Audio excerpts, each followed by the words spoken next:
Well, welcome everyone. If I haven't met you, my name is Nicole. I have been here all month while Eve has been away on retreat, and it has been such a pleasure.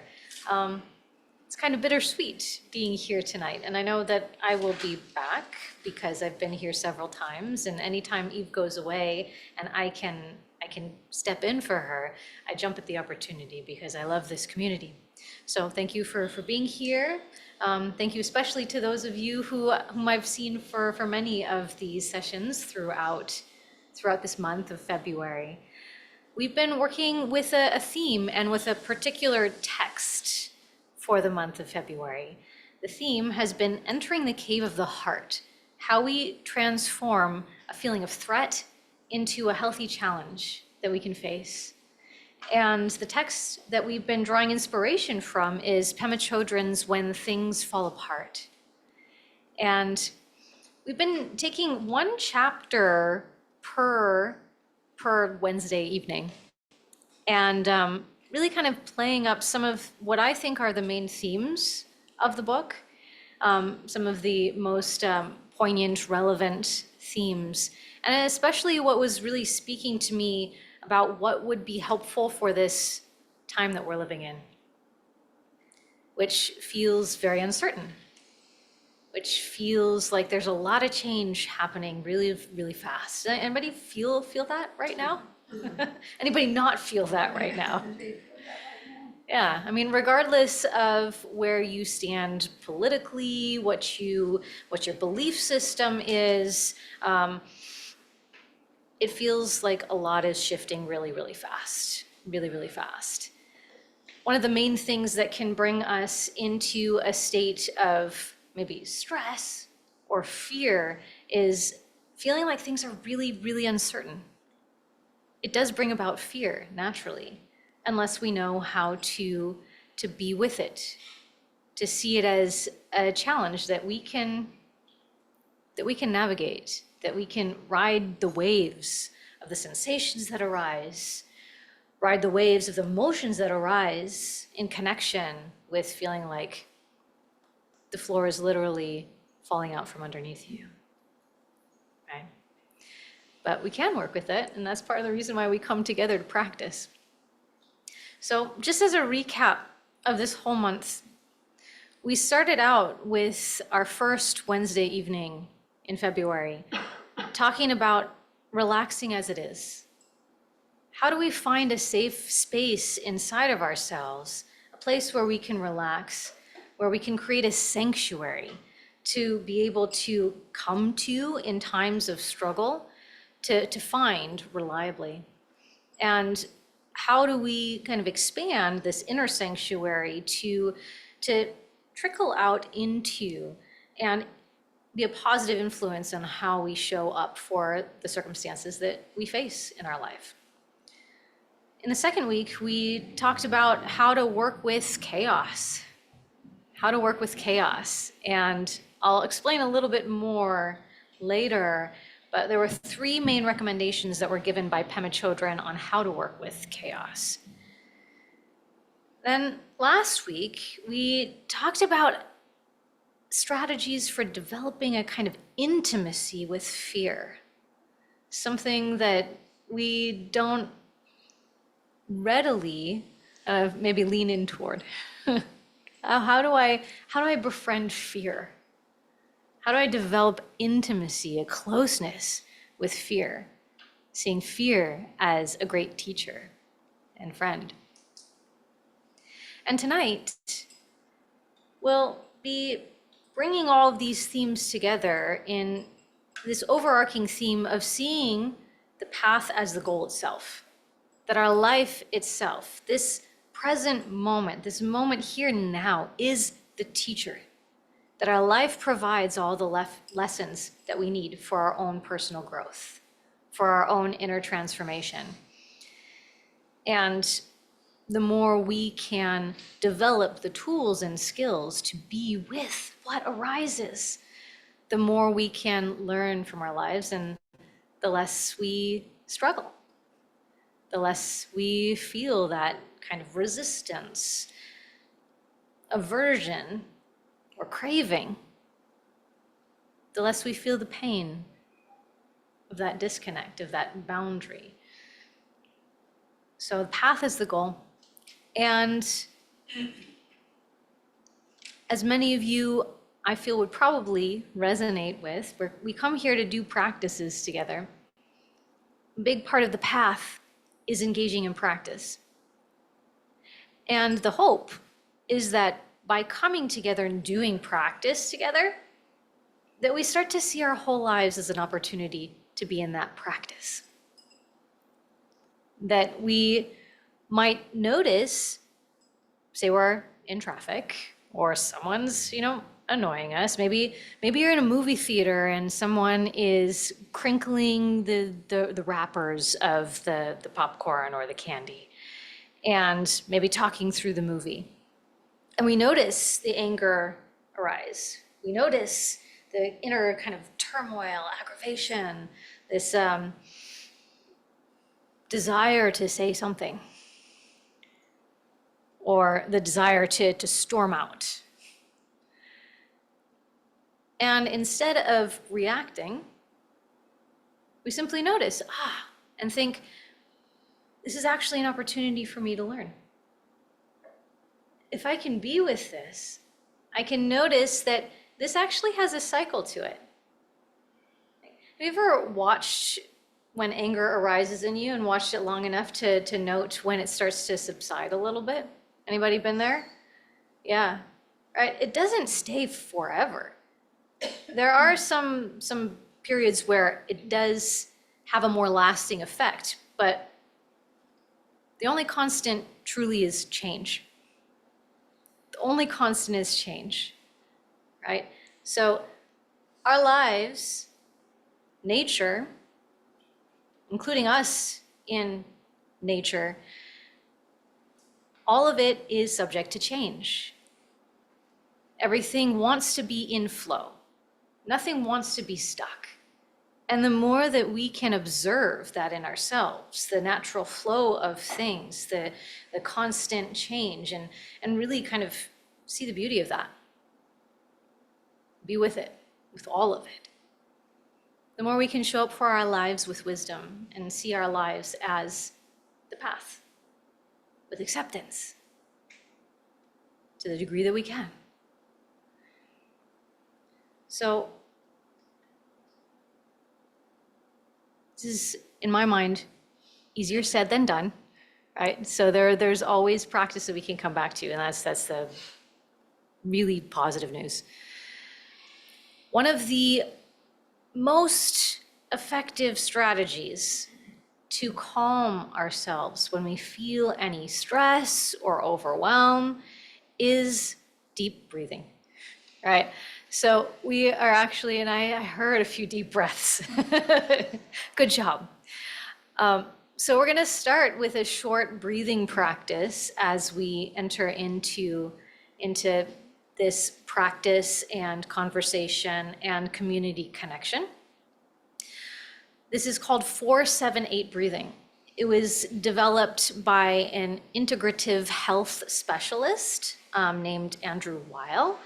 And the idea is that we'll deepen the breath and especially lengthen the exhale. And that has been studied to be deeply soothing to the nervous system, to be relaxing, and to reduce stress. We'll inhale for a count of 4. We'll pause at the top for a count of 7, and then we'll exhale to a count of 8. But before we get started, we'll do a few collective sighs together to get the breath moving. The rest of the breathing technique is in and out of the nose only. So finding a comfortable position, comfortable seated position, and by comfortable, I mean an easy length through the spine. We want to be able to expand the lungs fully as we're doing this breathing. And inhale deeply. Open up your mouth and exhale audibly. 2 more times like that. Inhale deeply. And exhale audibly. Nice. 1 more time. Inhale. And exhale. And then through the nose, inhaling for 1, 2, 3, 4. Pause for 7, 6, 5, 4, 3, 2, 1. Exhale 8, 7, 6, 5, 4, 3, 2, 1. Inhale 1, 2, 3, 4. Pause 1, 2, 3, 4, 5, 6, 7. Exhale 8, 7, 6, 5, 4, 3, 2, 1. Inhale 1, 2, 3, 4. Pause 1, 2, 3, 4, 5, 6, 7. Exhale 8, 7, 6, 5, 4, 3, 2, 1. Inhale 1, 2, 3, 4. Pause 1, 2, 3, 4, 5, 6, 7. Exhale 8, 7, 6, 5, 4, 3, 2, 1. Inhale 1, 2, 3, 4. Pause 1, 2, 3, 4, 5, 6, 7. Exhale 8, 7, 6, 5, 4, 3, 2, 1. Same pace. Inhale for 4. And pause.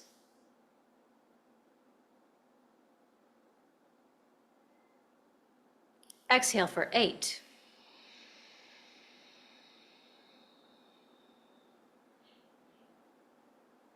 Inhale for 4.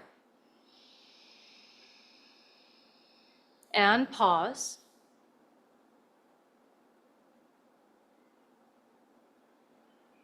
Exhale for 8.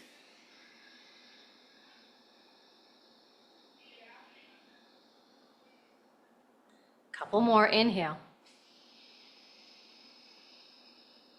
And pause.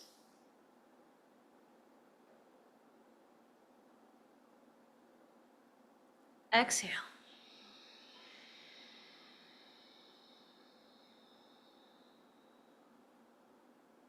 And inhale. Pause.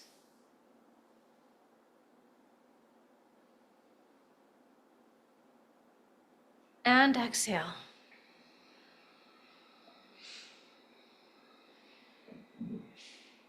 Do one more on your own.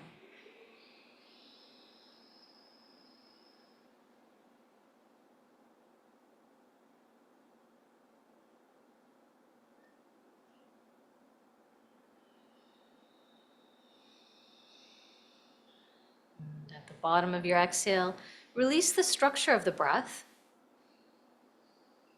And coming back to your natural, spontaneous rhythm.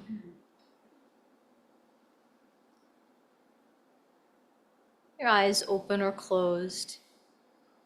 Turning your attention within for a few moments longer and noticing any of the residual effects. How does the breath feel now?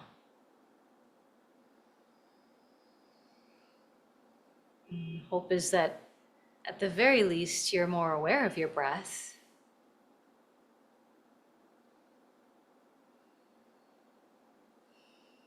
Noticing how the body feels,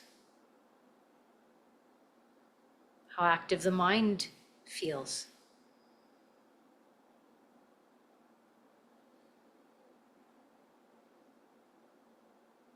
Noticing a holding of tension or the release of tension.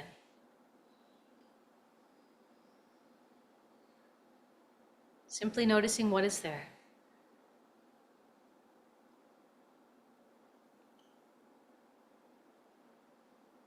If your eyes have been closed for this breathing practice, I invite you to gently and slowly begin to open them again.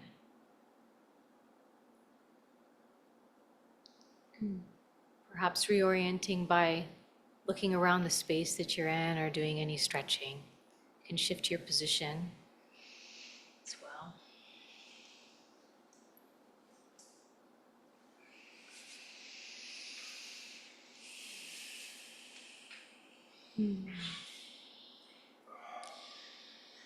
After any internal practice, it feels quite settling to come back by coming into the here and now, just observing physical environment you're in and also reconnecting with the body, tuning into how it wants to shift, how it wants to stretch.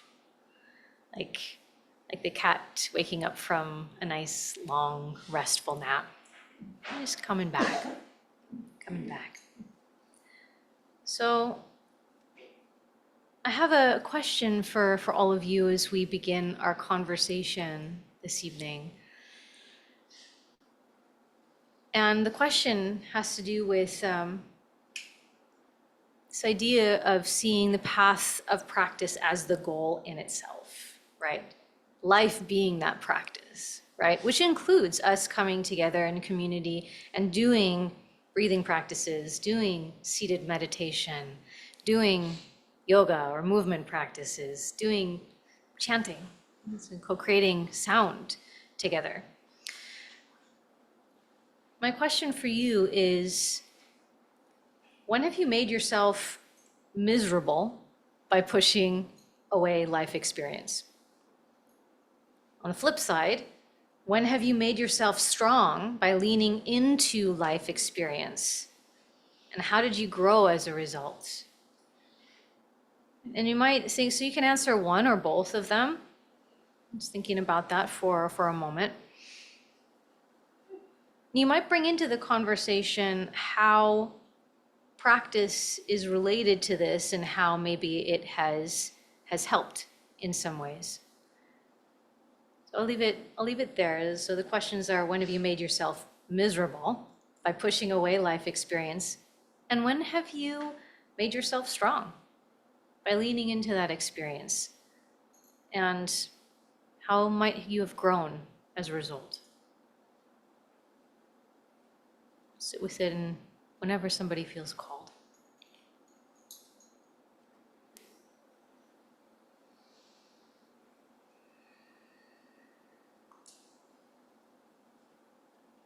Yeah, go for it. Thanks.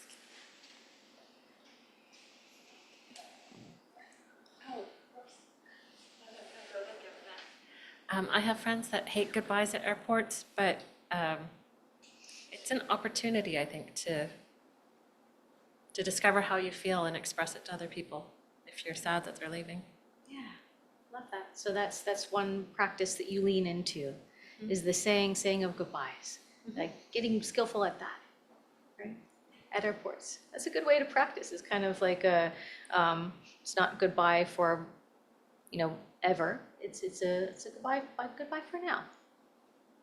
I love it. Thanks for sharing.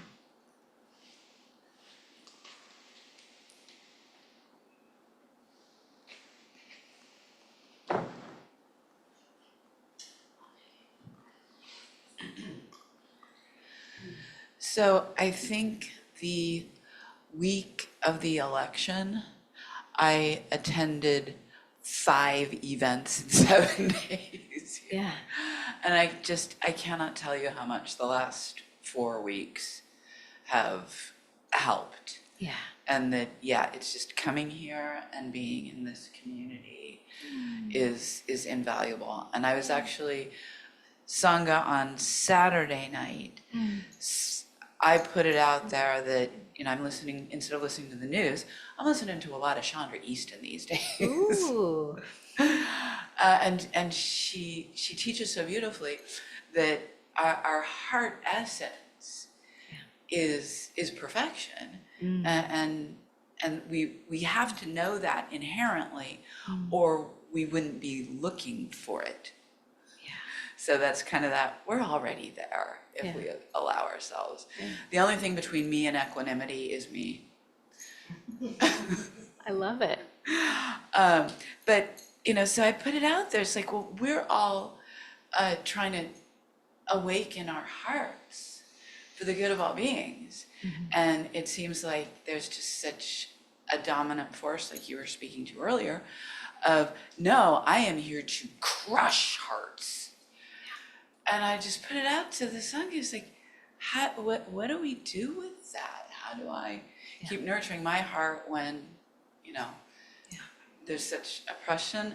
And somebody reminded me, look, there have always been sucky people. There will always be sucky people.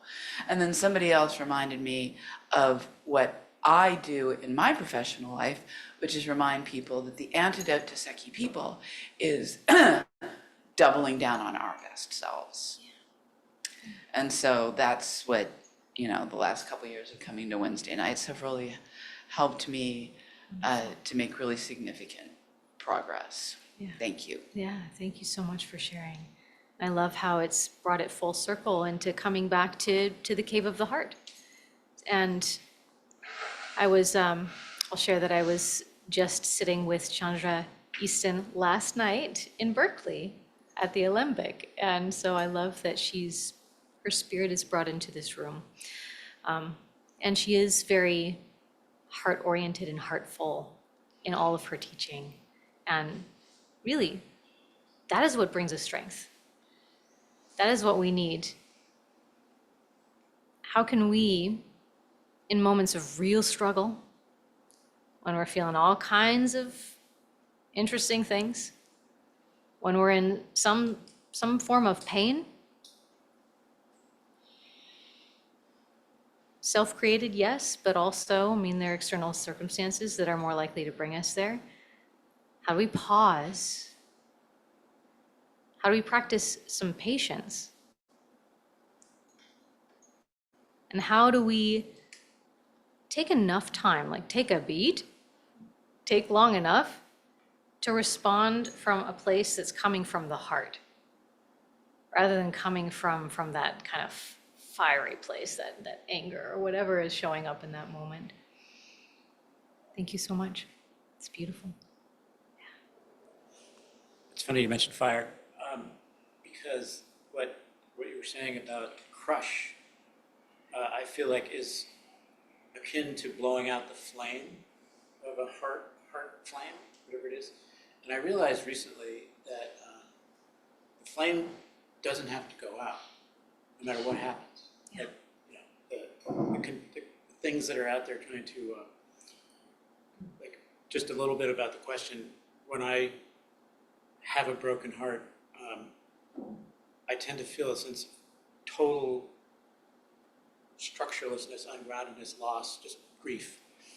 And the other side of that is actually just saying, I don't have to not love or feel the heart flame, even though the outside circumstances might be really terrible or miserable. And I'm trying to practice that, and it's not easy, but it's so much more satisfying to just stay open to whatever's happening, as opposed to what I am programmed to close, and I'm trying to keep open. And I have this image of the flame because it's actually easier for me to imagine that than something else, which is I don't know. Closing feels a little too. It's like, just don't let that flame get blown out. Yeah. And it's hard. It is hard. But Yeah. I feel like at least I've been able to start practicing it. It's tremendous. That's tremendous. And that is the practice. That is the essence of the practice. It's when it feels like this raging flame. Can we even be open to that? Can we even be open to that? Because emotions are going to be there. Emotions are going to be there, and they're actually necessary, right? The impulse to close, too, I want to also say and kind of add a little bit of depth for us here in this conversation. Sometimes that's the right response. Sometimes that's exactly what we need. Sometimes we need to retreat from the world until we have the capacity to be able to re-engage. Right? We all need that. I think I'm thinking in particular recent history after the election, I needed some time to retreat a little bit. I needed to put up a little fortress around myself. Because I knew that if I engaged right away, I would just be reactive.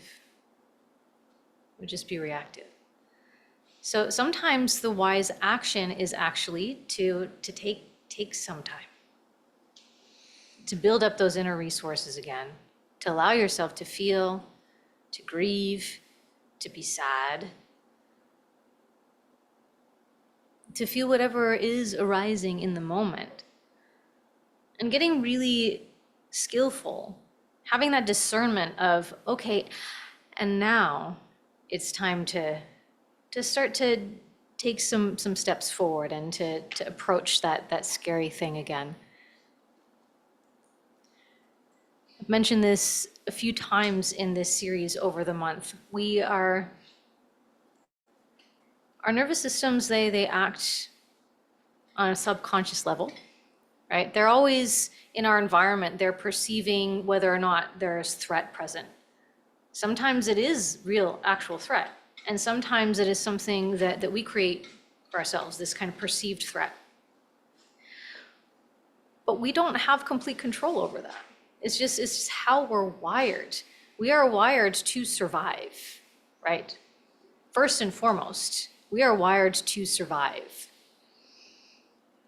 And sometimes that means that the automatic reaction of our nervous system makes it such that it just feels unmanageable, right? And if it feels unmanageable, we need practices that help us come back to the present moment. Has anybody heard of the phrase, I flipped my lid, or they flipped their lid, right? This is actually quite accurate.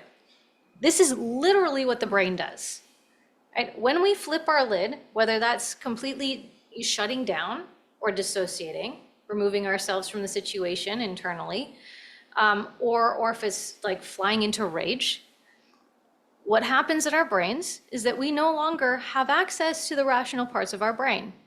We are in instinctual brain mode, and it is interested in one thing and one thing only, our survival, right? So it goes into fight or flight or freeze, collapse.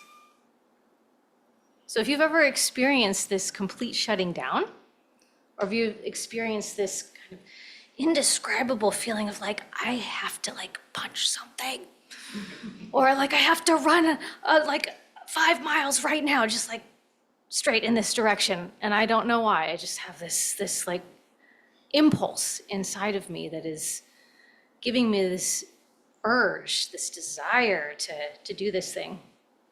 It's a survival instinct. It's good to know that we have that. And sometimes it's really adaptive for the situation that's in front of us. A lot of the times it's not, but we get to, through meditation practice and through being mindful over time, we get to be more of an observer of that. Like, oh, yeah, okay, like, wow, I'm feeling really anxious right now. What is that about? Wow, like I'm feeling like really fiery in here. I'm feeling really angry. Like I wanna say something that I would probably hurt that person in this moment. And we get to say like, I know this pattern, right? I know that right now I've flipped my lid. I know that I need to take a beat, and then I need to reassess. And looking at it with that very clear-eyed perspective helps us to respond with wisdom. And that is the whole process. That is why we do practice. Doesn't mean that these things inside stop happening. It means that we can be more of an observer of them, and we can make wise choices in response. Thanks for sharing. Yeah. Fiery is good. It happens. It happens.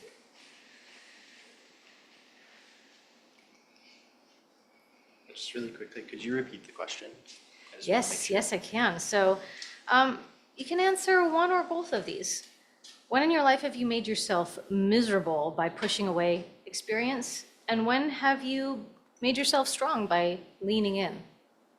Yeah. Sorry, I'm a little nervous. I don't share with nerves too frequently, but I think that I'm actually very comfortable in chaos, and I have a preference towards crazy stuff going on all around me. Yeah. And it's like fun for me in some ways to like seek it out so that I can kind of solve a problem. And it's like, oh, there's political stuff going on. Let me learn a ton of things about geopolitics. I can like watch a ton of YouTube videos and things. But it prevents me from just putting it down or stepping away from it, like you said, and feeling okay, you know, because I have that door open. But the chaos environment is like draws me in more. Even though I'm not like emotionally reacting usually, I'm actually shutting it out, and then intellectualizing it. Yeah. But that's more comfortable for me. I don't know. Interesting. Yeah. May I ask a follow-up question? Sure. Yes. Thank you so much for sharing. And I think that this is a really deepening and broadening our conversation. So thanks for having the courage to share. Are there instances in which it feels like going into that chaos and engaging with it feels really helpful and feels empowering in some way? And are there instances in which it feels like it's not so helpful? Yes, there are definitely times when I feel that entertaining it or leaning into it feels empowering because I'm gaining more knowledge. So I feel like I'm opening more like options, I guess you could say. Like, you know, if I had to. Yeah. And then there are other times where I'm like, I think I'm using this as a tool to avoid something else, or, you know, just to procrastinate on something, to look into this thing that like triggered a reaction for me that I leaned into. Yeah, that makes perfect sense. And I think the important thing is that you're asking those questions. And there will be some times, what I'm trying to kind of tease out here is that there's likely to be some times where it's exactly the right response and it's really beneficial. But trying to notice when it feels like it's a really life-giving, enlivening response that feels like it's meeting the moment, and when it feels like maybe you're running away from something else. Right? That's the real learning there, and it sounds like you're already noticing that. So maybe lean into that a little bit more, and consider when it feels like it's maybe not the healthiest response. What else would you do? And you don't have to have an answer right now. Yeah, maybe just nothing. Yeah. Maybe just nothing. Sit with it, right? With discomfort of it. Yeah. Yeah. Awesome. Thank you so much for sharing. Thank you. Yeah.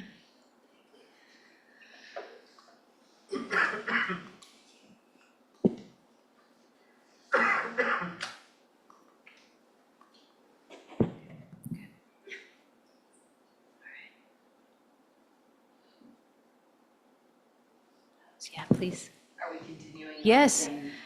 I always wait to make sure that everybody who feels called can share. Please. And I will ask too, like this gentleman, to repeat the question, because I feel like I can feel them, but I don't exactly know them, the questions. Yeah, exactly. Happy to repeat it again. When have you made yourself miserable by pushing away life experience? And when have you made yourself strong by leaning into life experience?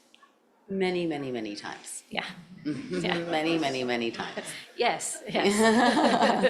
And I like what you're saying about noticing it more, and meeting the feeling. I think that's really important. But examples, I feel like I have two. One being teaching. I've been teaching, like substitute teaching. And for a while, I couldn't find my voice with it because I was so afraid to be a disciplinarian, you know? And so I was refusing to like find my voice and stand up for myself. I was being kind of passive, and I noticed. And then I was forced into teaching 300 kids a day. Wow. And somehow I found it after like 2.5 months. I was like, okay, here it is. And now I'm not seeing 300 kids a day, but I'm back in other classroom moments, and I'm finding that I can lean into myself so much more, and I can use my voice in a way that feels natural and in the moment, and it has such an effect. And that's such a gift, you know? And I would say the same thing. This is going to be a little comical, but the same thing about when I'm chasing someone that I'm attracted to, you know? Like if I get scared and like lean away and run away, wow, I just really missed the opportunity. Yeah. But if I actually lean into it, it's a little uncomfortable, but I'm like, I'm going for it because I should. It often has a very positive result. Wonderful. Yeah, and so I feel that resistance to, you know, kind of express myself in the way that I want to. It kind of reminds me of the Mandela quote that we're so afraid to like shine our light or sometimes be who we are, that we resist. But if you just lean into it or the flow, it can have, you know, magnetic result. Yeah. Really. Wonderful. Yeah. Thank you. And I was just going to add 2 other little things that came to mind. I remember some teacher telling me that meditation is actually digestion for our experience of being human. And so if we don't take that time out to like process what we're experiencing, then it's actually hard to be in it correctly. Yeah. You know? And I also studied Ayurvedic medicine, which everything is about digestion. Yeah. Right? So we need that way to digest our experience of being human, which I find through movement, all forms kind of meditative experiences. Yeah. I find that I can get to this more centered place where I can try and understand what is actually going on. Because it's quite, there's a lot going on. Yeah. Yeah, so. Always. Yeah, thank you for this format. I've actually never experienced this, so it actually feels like really good therapy. Wonderful. Wonderful. And thank you so much for sharing. I don't think that I've ever heard that before, that meditation and practice itself is like a kind of digestion. That's so true. That's so true. We take in food, we take in nourishment, but unless we can digest it, it doesn't truly become the nourishment that it can be, right? That food that we take in, information that we take in from out in the world, by the way that we digest it, it can either be nourishment or it can be toxic, right? And we have the choice of how we relate to it and how we promote that good digestion, right? Making us stronger. So many beautiful examples. Thank you. Yeah.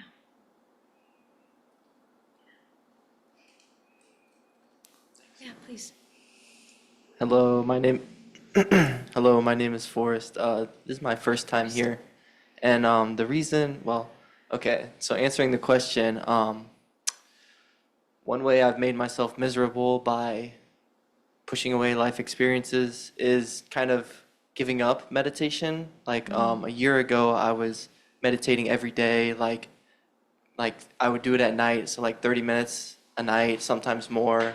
And I noticed that it was really like helping me find like some calmness and like some peace, just being able to make more rational decisions, and just kind of, I felt like I wasn't always chasing something, and like it felt really good. And now like some stuff happened in my life and I gave it up and I don't do it anymore. And so I'm trying to find I guess a path back into it. And I felt like a way that I've made good life choices is by coming here tonight to try to find some way to get back into meditation. I'm so glad you're here. We're so glad you're here. I feel this is kind of unorthodox, but I feel compelled to say I would love to celebrate that in some way. And you have three choices for all of us to engage in. We can either snap or clap or give you jazz hands. Jazz hands? Woo! This is some good leaning in. You're here. Yeah. We're so glad you're here. But I came, so Yeah. Yeah. Awesome. Thanks for sharing, Forrest. thank you. Yeah. Yeah, please.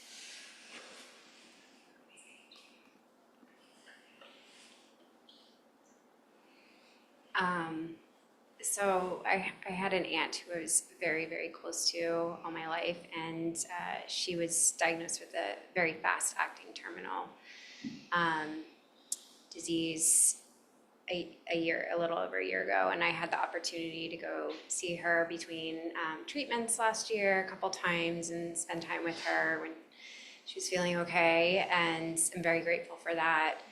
And then when she ended up in hospice and was pretty much incapacitated, I decided that I would go out and sit with her, and it ended up being I was there for a week and a half, and she ended up passing during that time. And I really I kind of realized subconsciously that I didn't act as quickly in deciding to fly out to do that. And I think part of it was I wasn't sure how to be with her in that space, and didn't feel prepared for it. It felt like it would be really hard.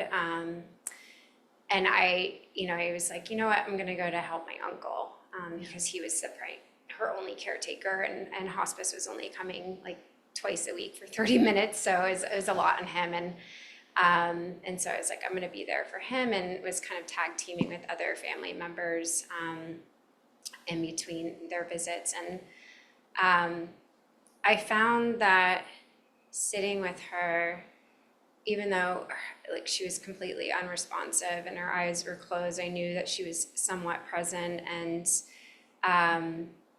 And the time that I had with her, especially by myself, it was so much easier than being here.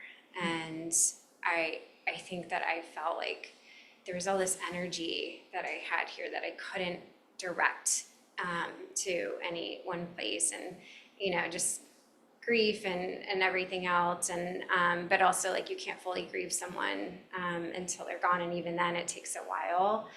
And so it's just like this stuck kind of energy and really anxious energy, and it all just like, I don't know, it all kind of went away when it was there, and it felt very peaceful. And it was sad, but it was hard for a lot of reasons, but it was just like a different kind of calm, and like this great heart opening and this connection to her that I felt, and to be able also just to like, put my own like fears and anxieties and sadness and grief aside and be there and present for her. And I thought I was going for my uncle, and I was there for him too, but I also was like very present with her. And that level of presence, I felt it very rarely in my life. I tend to be one who ruminates and is, constantly like squirrel kind of brain. And so it was just like 100% present. And it just, I think the other gift that came out of it was she was my mom's sister and her best friend. And I had spent time with my aunt alone throughout my life. Like we've had our like times, but I never spent time with my uncle alone, because they were very much like, they had just such a beautiful marriage and relationship. But it was like, when I was with him, it was always, the two of them. And so this is the first time in my, 43 years that I've like sat with him and had conversations with him and got to know him as an individual. And he is such an amazing person. And that was also a gift that came out of it that was really unexpected. And, when I left, I thanked him for letting me be there and, just kind of letting me hold space and, not feeling like I was intervening in any way and just having my time with her. And and so it was, the grief hits very different than it has with other people who've been close to me who've passed, and I haven't been there. And so I just am like, I'm so grateful to have had that as a gift, and I'm so glad that I stepped into, I guess, that opportunity and didn't let like fear or whatever else like get the best of me and prevent me from being there. Thank you so much for sharing. What a beautiful example of how the things that we think are going to be challenging, that are going to throw us off, can actually be the biggest gifts. Like, I've never felt so present, right? I felt like I was right there with her. Sometimes even the hardest experiences, like transition of even death itself, right, can be extremely beautiful, right?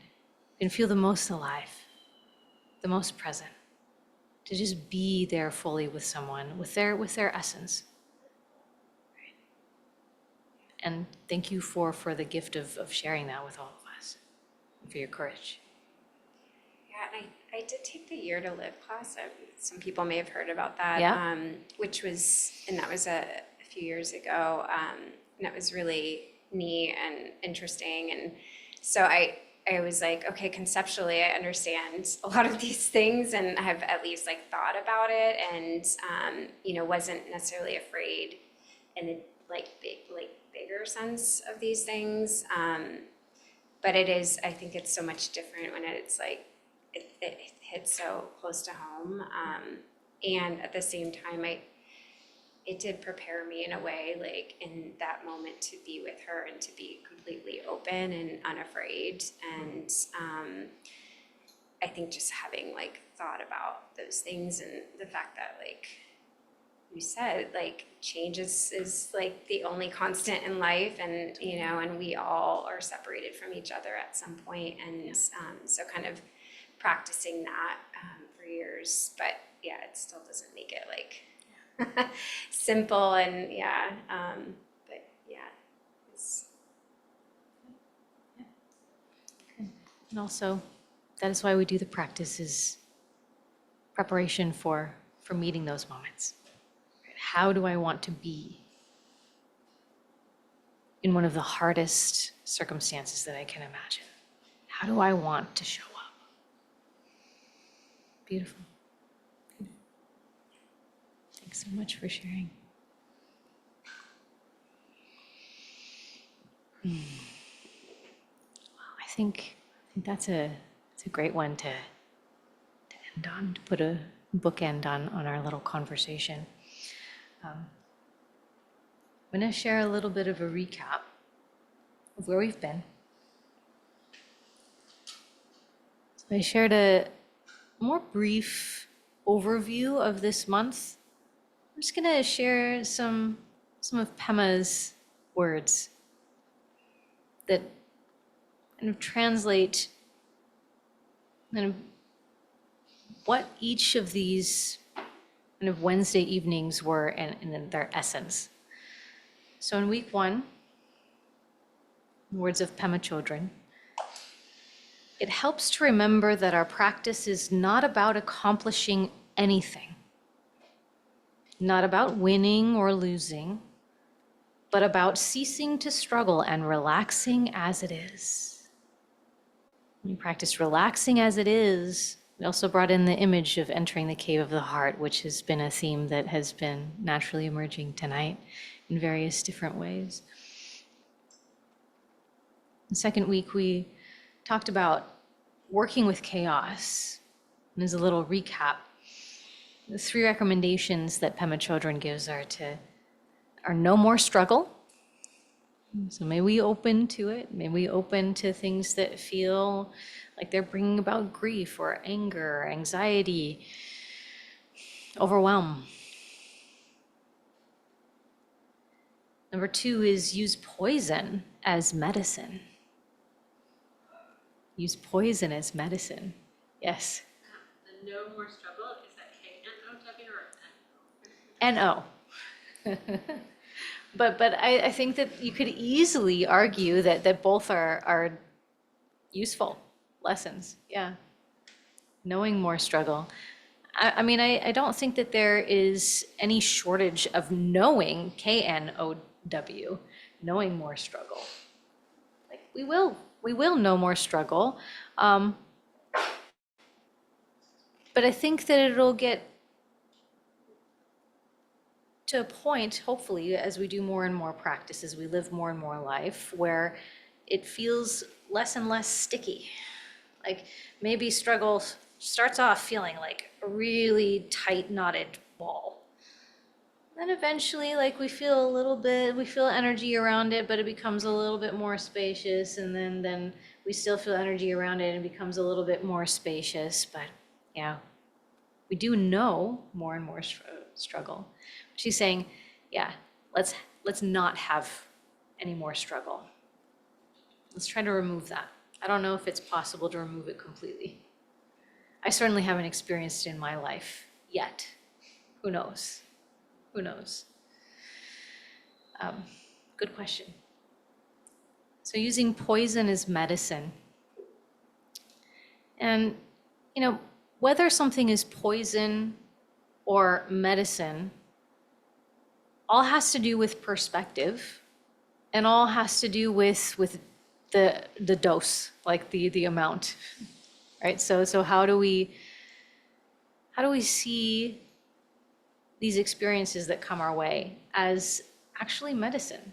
How do we transform? How do we go through that alchemical process of literally transforming those things that used to feel like poison into our own medicine, for our own learning, for our own personal growth? And then the third recommendation is see whatever arises as enlightened wisdom. I very much associate this with what I might call, like, in words of Carol Dweck, a growth mindset. Like, okay, like, bring it on. Bring it on. Like, how's this gonna help me? What can I learn from this? What can I learn from this? You can start to see this as good news. Like, okay, well, wow, this is really challenging. Hey, what am I gonna learn from this? One of the stories that is shared in that chapter is that one of the recommendations of Buddhist teachers is to go to burial grounds, right? To go and be literally, and it was called as charnel grounds, and kind of historically what they were was they would have a big pit, and there would be body parts that were thrown into the pit and just open to the elements, and you'd have buzzards coming in and taking pieces of the bodies, and you'd go to witness and that palpable feeling of destruction and death, and be with it. Right? How do we kind of allow ourselves to be with that? Using the poison as medicine, and also seeing that as a kind of enlightened wisdom, even the hardest things, right? As the best teachers. Speaking of which, last week we talked about fear. Really, really fun topic to talk about. It's the type of topic that I have noticed that when I have leaned into thinking about it, talking about it more and more, I get more and more back over time, right? Fear. And I love this. I'm going to read a direct quote from that chapter because I think that it really encapsulates what is said about this topic. Sooner or later, we understand that although we can't make fear look pretty, it will nevertheless introduce us to all the teaching we've ever heard or read. So the next time you encounter fear, consider yourself lucky. This is where the courage comes in. Usually, we think that brave people have no fear. The truth is that they are intimate with fear. They embrace fear. They're intimate with fear. And all of this coming together,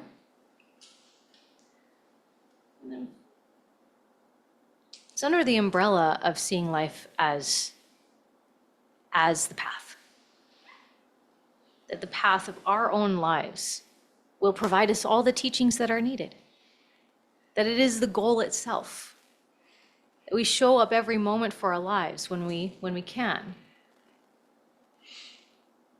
The more we're present for our lives, the greater the frequency that we can be here now. We have the potential, the ability to learn from what is brought our way. We don't have as much control about what happens. We have some control. But we've all been living long enough to know that there are unpredictable things out there, right? We don't have complete control. And so being present for what arises, and trying to make a wise response, and trying to see everything as a teacher, it's a pretty good way to live. Pretty good way to live. So Pema says, if there's any possibility for enlightenment, it's right now. Not at some future time. Now is the time.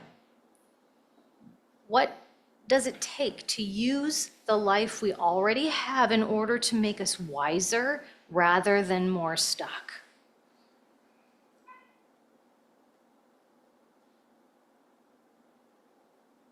Let's just sit with that for a moment.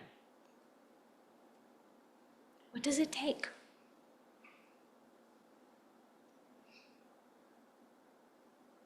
I think that it at least takes things like this.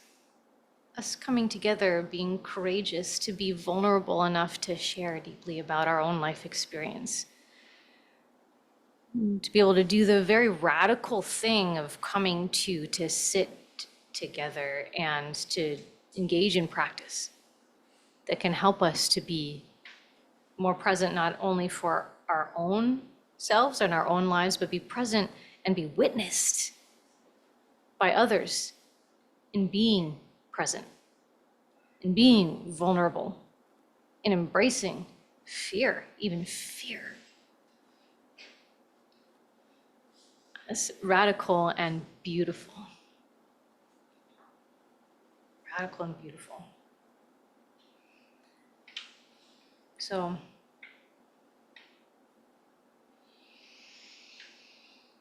one of Pema's teachers, Trungpa Rinpoche, also says, whatever occurs in the confused mind is regarded as the path. Everything is workable. It is a fearless proclamation, the lion's roar. I just had to include that one because I love it. It's just like, hurrah. I think that's so helpful. I think of like that fierceness, that inner fierceness it requires, the kind of fire to be able to engage with it. All right, well, enough talking about these things. I would like us to do another practice together. This is going to be a little bit of a shortened version of what typically shows up in the cadence of a yoga nidra practice, right? So we'll go through a few of the different phases that show up in yoga nidra. If you do have the space, or if you want to lie down, you certainly can. You certainly can. It's traditionally done lying down. But I do invite you all to find a comfortable position, making any adjustments in your body.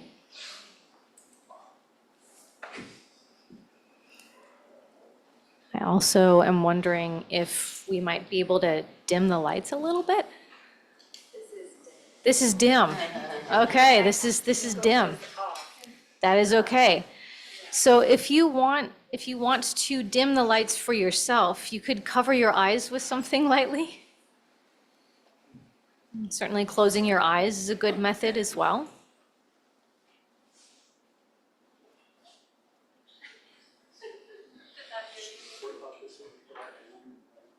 Turn that one on.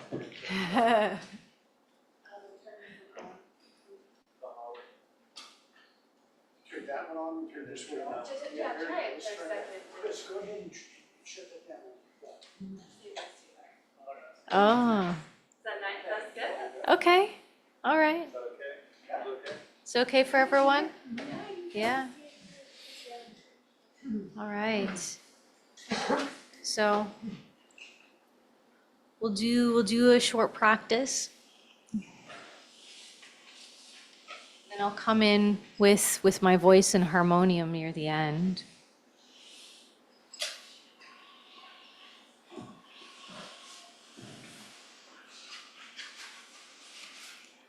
Okay.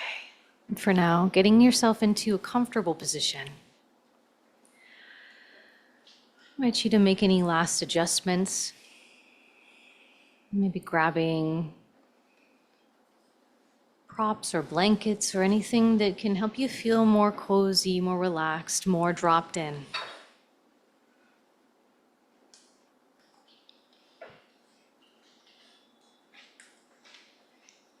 Yoga Nidra is kind of similar in some ways to meditation practice.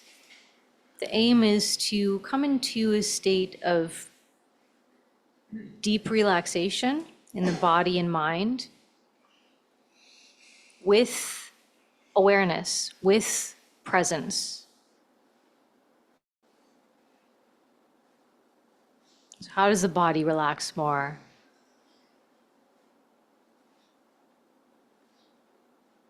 How can we truly be relaxed in body, mind, heart? And the place that we'll start is by connecting with the heart, the cave of the heart.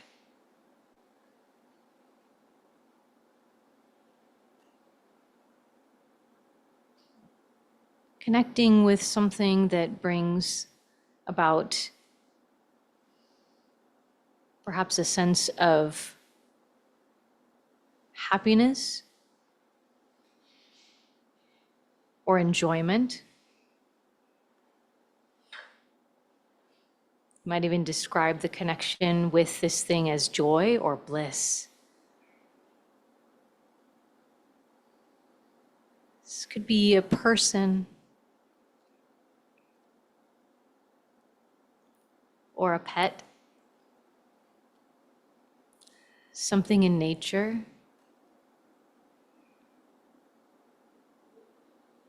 Maybe a memory. Maybe you remember the sunshine from earlier today. It's one thing that can bring about a little bit of a sense of enjoyment or bliss. Helps you to reside more at the very center of your heart.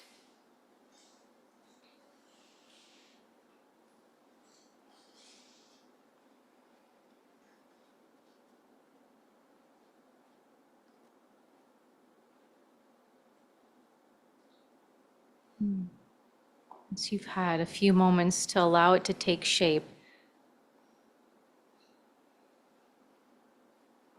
just know that you can come back to this connection at any point in time throughout the rest of the practice. This connection will serve as your resource.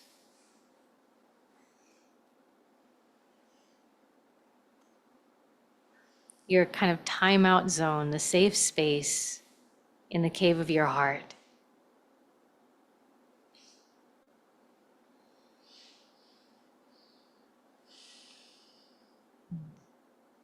Begin to move through the body one part at a time. Again, if you want to go back to connection with this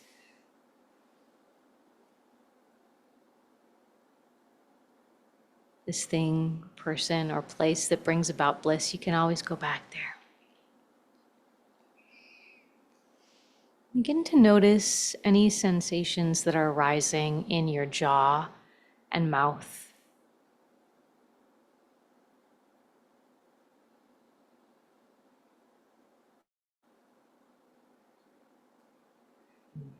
Moving to sensations in your ears, all the way from your outer ears to your middle ears, to deep inside your inner ears.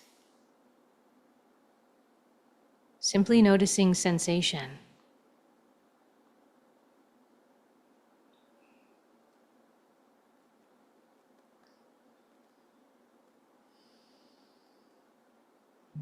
Gently shifting your awareness to your nostrils.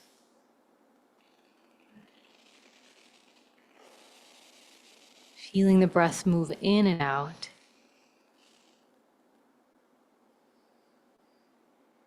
Feeling the space inside your nose. Even noticing if one nostril feels more open than the other. Giving up thinking. Simply noticing sensation.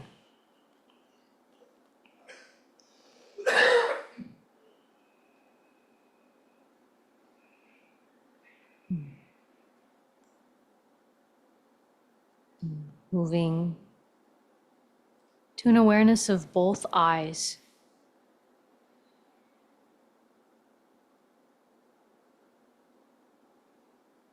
Awakening to sensation in the eyes themselves.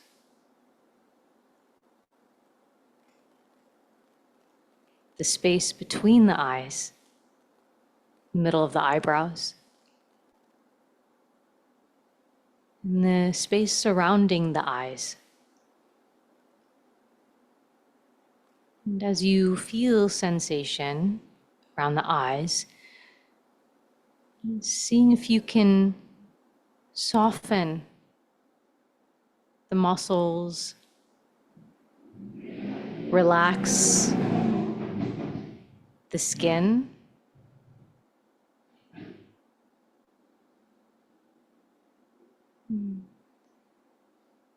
Seeing the space around the eyes as soft pillows. Maybe pillows covered with silk pillowcases. Soft resting place for the eyes.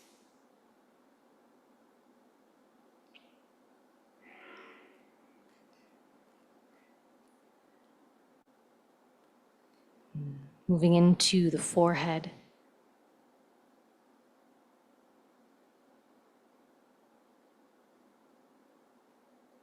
Noticing sensations in the crown of the head.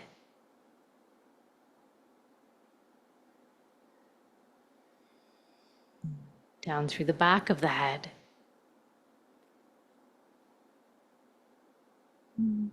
Space at the base of the skull where it meets the top of your neck. Perhaps feeling a little bit more spaciousness there. As though your head and your neck could float just a little bit apart. Just gently resting against each other.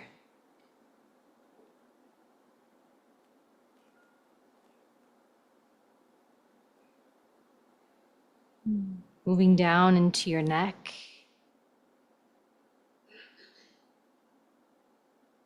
feeling deep into your throat, the seat of your voice.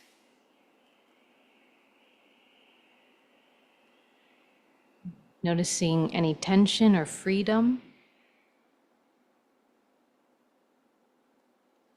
any warmth or coolness. Just noticing sensation.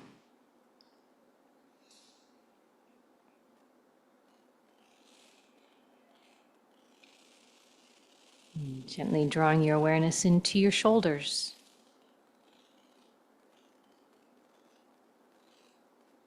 Into your upper arms.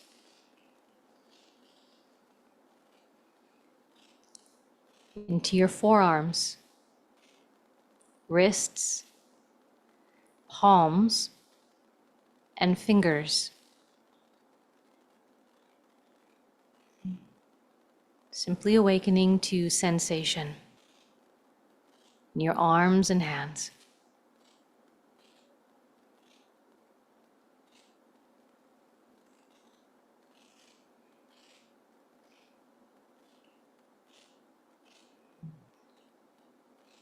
I invite you to draw awareness into your upper chest, middle chest, and low belly. Into your upper back, mid back, and low back.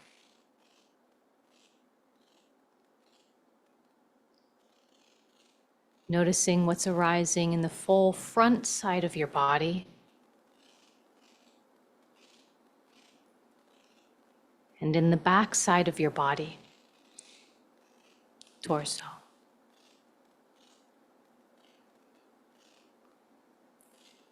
Awakening your awareness to sensations arising in your entire torso, left and right, front and back, riding the waves of sensation, activity and stillness. Just sensation.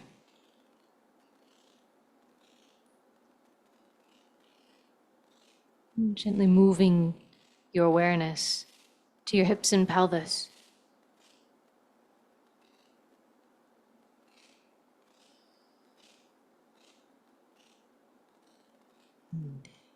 Into your upper legs, knees, lower legs, ankles, feet, and toes.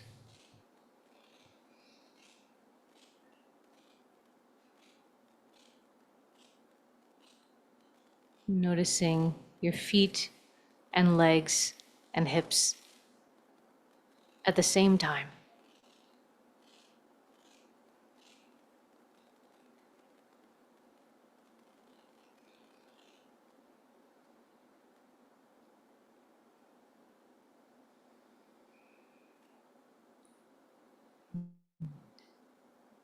Holding on to this awareness of sensations in your feet and legs. Now include your torso. Your torso connected to both legs.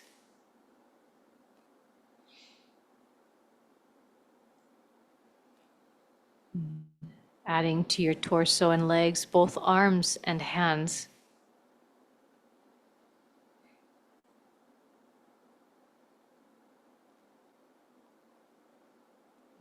Finally, adding your neck, head, and face.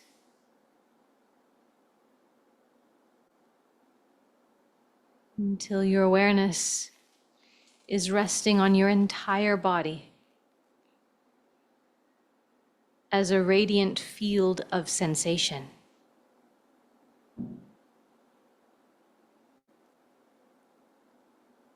Noticing where your attention is drawn.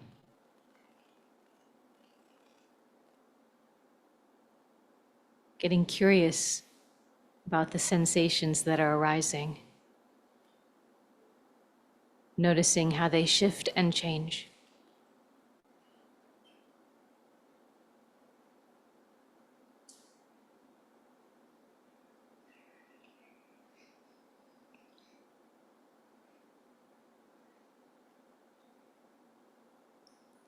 Begin to draw into your awareness the fact that you are breathing. Notice how the breath is breathing you.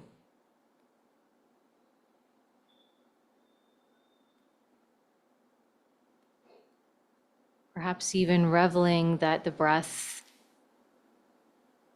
is happening all the time, whether we're aware of it or not.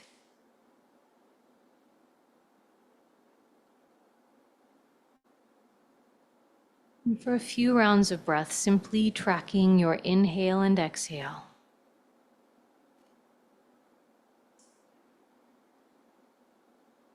Noticing the wave-like movement of the breath.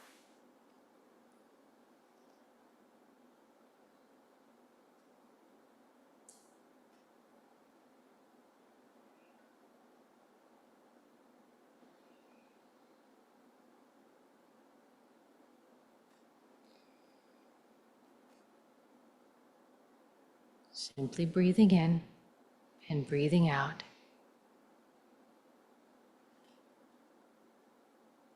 Noticing the simple act of breathing.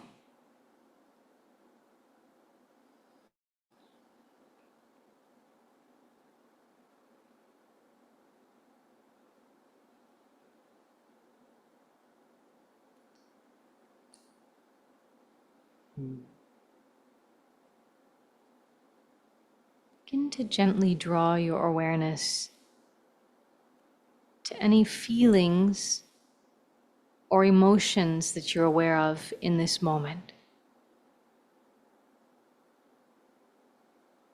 And this may range from not noticing much at all to noticing some intensity around a particular emotion or feeling.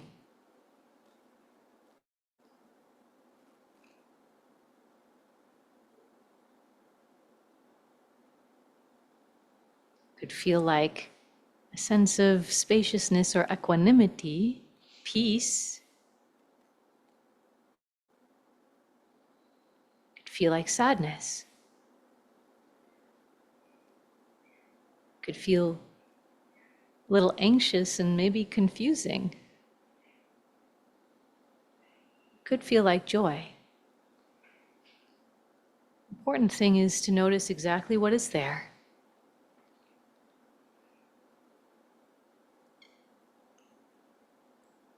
Trying to be open with it as best you can.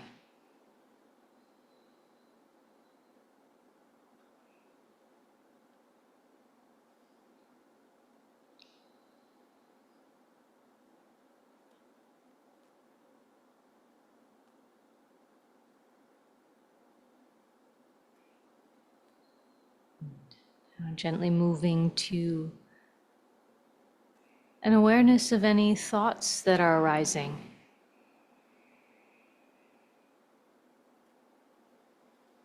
Which might take the shape of beliefs about yourself or the world, stories, maybe thinking about something that happened earlier this week.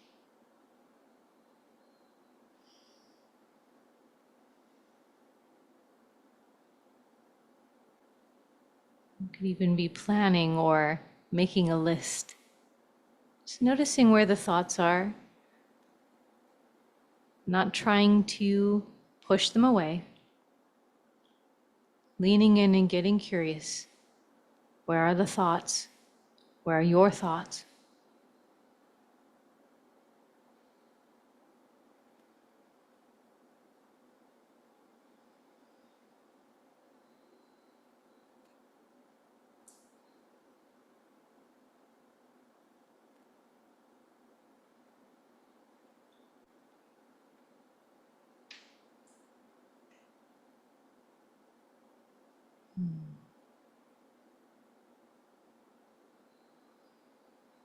Now expanding a bit further, meditation is to include all of these facets of yourself that we've been exploring.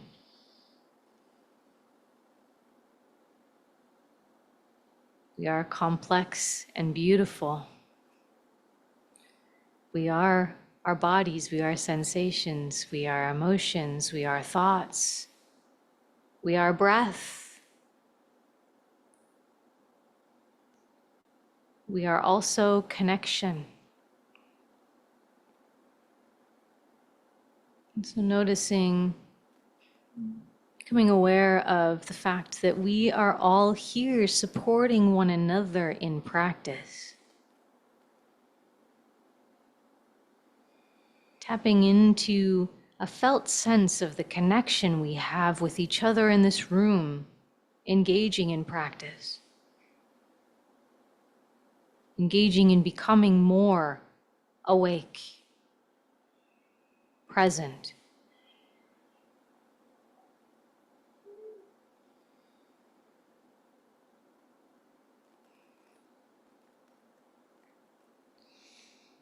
Expanding to include in our awareness all of those that are engaging in practices that help them to awaken, to be present in all of its various forms of practice, contemplative practice.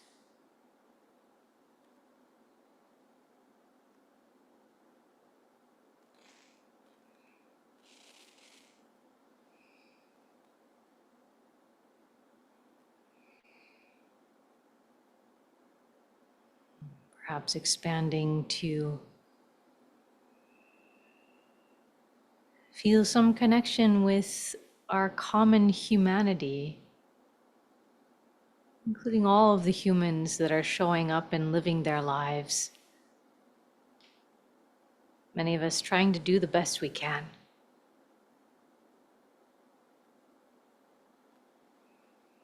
If we're lucky enough, we're exposed to practices that help us to live more intentionally. Feeling that deep connection of humanity.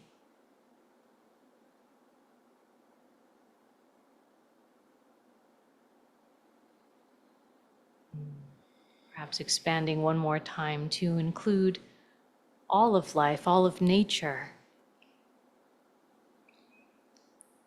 Seeing us as a part of nature.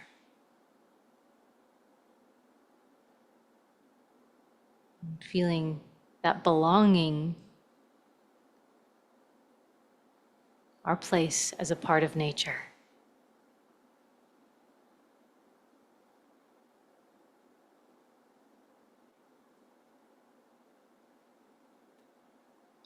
And with this expansive sense of self,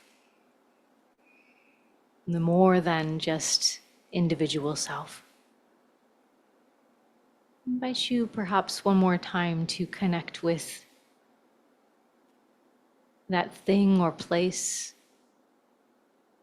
that brought you a sense of joy or bliss, enjoyment, the beginning of practice. Letting it expand in this space. And as you rest here for a little while,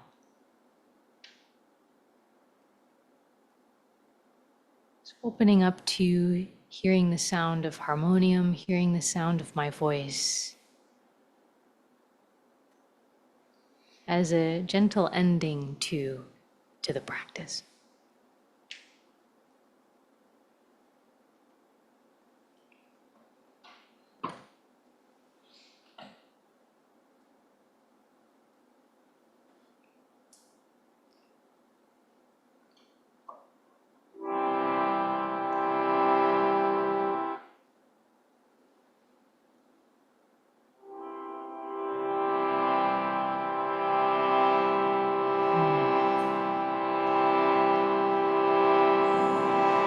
does it take to gain wisdom?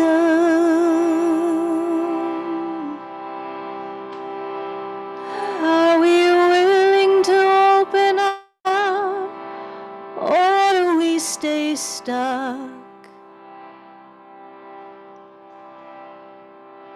This path we are on is uncharted. Can we learn and grow from every moment of our lives?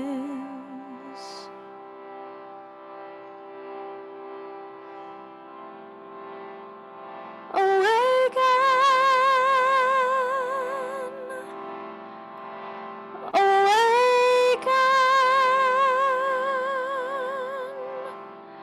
now is the time to awaken.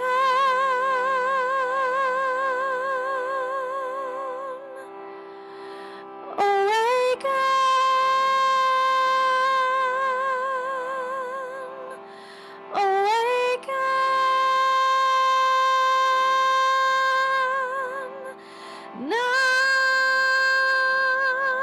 is the time to awaken.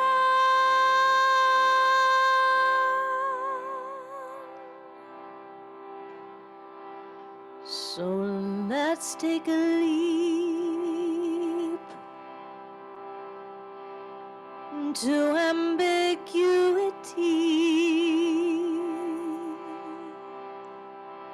bracing uncertainty is the most worthwhile pursuit.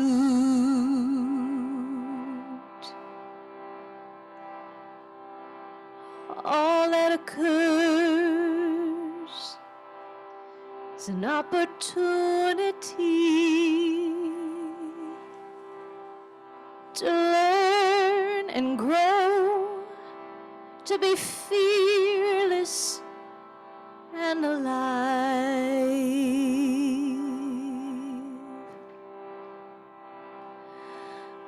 Awaken,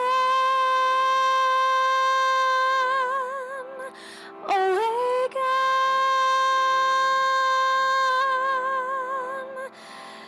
Now is the time to awaken.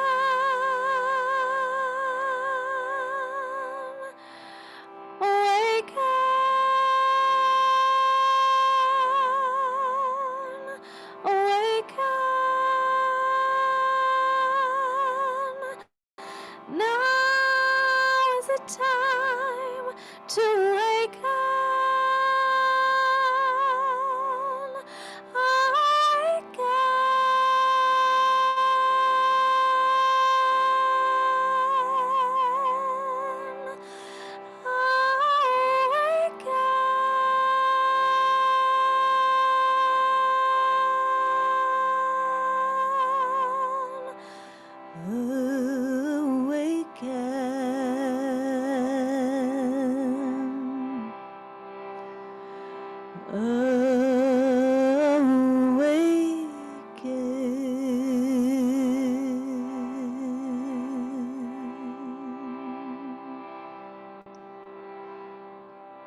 Allowing yourself to remain relaxed, to take your time.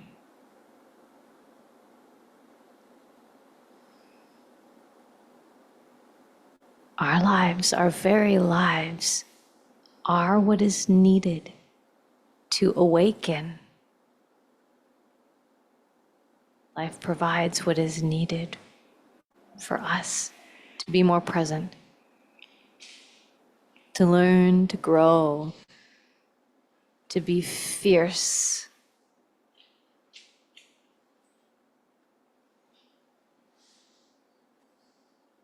May we be present for our lives. May we all awaken. So we'll end here, and I thank you, and really do take your time coming up out of this, as much time as you need. And it has been such a pleasure. And I look forward to seeing you when I see you again.